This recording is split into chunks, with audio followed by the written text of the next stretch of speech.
I woke up this morning to a dream.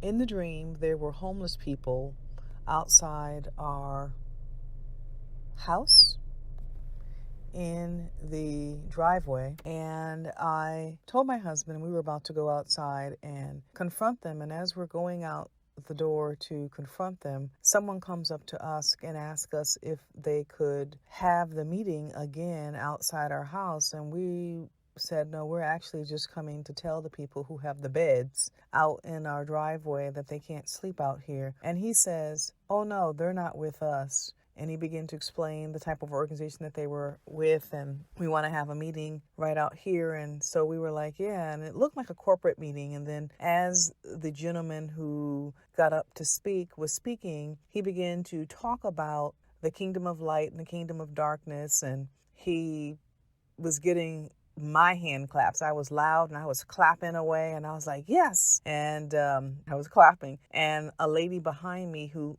appeared to be like a leader in the organization said, oh yeah, only one hand clap. And I turned to her and I said, that's because you can't see.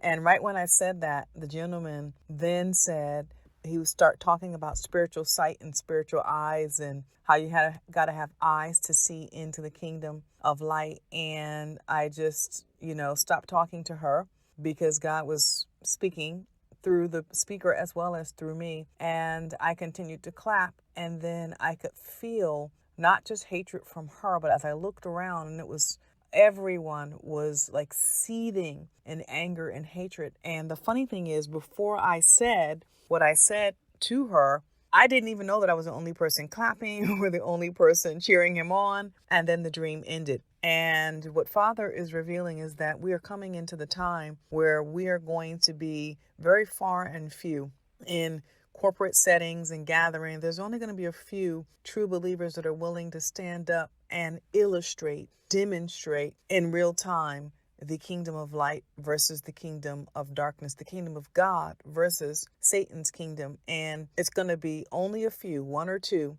All right. But be bold, be encouraged, and know that just as Elijah spoke to Gehazi and prayed and said, open your eyes, right? Because there are more with us than there are against us. That's the same way that it is right now in the spirit. Although we may appear to be the only ones clapping, the only ones cheering on our brothers and sisters, there is a whole kingdom, wow, behind us that is cheering us on. Such a great cloud of witnesses, right?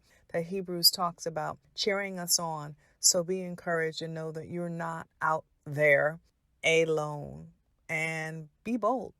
Stand up and say what Father is telling you to say. Another aspect of the dream was that a few of the people that were clapping and cheering on the gentleman who was speaking were the two homeless people. And in this dream, they symbolize people who are asleep because they are in the kingdom of darkness. But when they hear the words and see the light in the kingdom of God, they will awaken. They will come awake. They will be awakened, and they will come into the kingdom.